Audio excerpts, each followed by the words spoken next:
Bo injured his wrist while skateboarding. Dr. Manning recommended an X-ray for the boy. When the results came back, Dr. Manning noticed another healed injury. She asked the mother why this injury wasn't recorded in his medical history. Bo's father said the boy had previously sprained his wrist, and it had healed, so they didn't pay much attention to it. Remember that? Poor Bo. Bo's hand is cold. Griffin, don't touch your brother's hand. Dr. Manning noted that the boy's hand was indeed cold and recommended immediate surgery. After leaving the room, Dr. Manning expressed her concerns. The boy's wrist injury didn't show bruising but had swelling, which looked more like a recent injury from the past 24 hours and not a fracture. She also recalled that the boy's mother had a bandaged hand but refused to let the doctors examine it. This made Dr. Manning suspect that Bo's father might be abusing his family. So, she sought the help of a psychiatrist. When the psychiatrist suggested treating the mother's hand injury, the father became suspicious and asked them to leave the room. He denied abusing his family and said if they didn't believe him, they could call the police or involve child services. Later, the medical director contacted DCFS. At the same time, a patient injured in a car accident was brought in, and in the rush to save them, blood was left on the floor. Bo's older brother watched the entire rescue operation with great interest. He even picked up a bloodstained button and smelled it. Dr. Charles noticed this and asked if he wasn't afraid of blood. The boy said he wasn't and that he wanted to be a doctor when he grew up. Dr. Charles then asked why he wanted to be a doctor.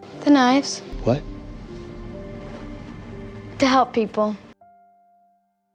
This led Dr. Charles to a conclusion. Bo's older brother was the true abuser in the family. He suspected the parents were hiding the truth. Dr. Charles believed he might have antisocial personality disorder. They brought the parents in for a private conversation, but the parents refused to allow a full assessment of Bo's older brother. They feared that if Bo's older brother was diagnosed with a personality disorder, DCFS would take him away. During the discussion, Bo's older brother suddenly disappeared. He had quietly gone to Bo's hospital room, startling everyone. When the doctors and parents arrived, Bo was unharmed, but his blood pressure had spiked, and his heart rate was elevated. The father quickly removed the older brother from the room. As soon as he left, Bo's vitals returned to normal. Dr. Charles explained that Bo's body was reacting to danger with a natural fear response. In the end, the mother refused the recommendation to have Bo's older brother removed from the home. She insisted that everything would get better as he grew older. But when Dr. Manning asked how she would ensure Bo's safety in the future, she couldn't answer.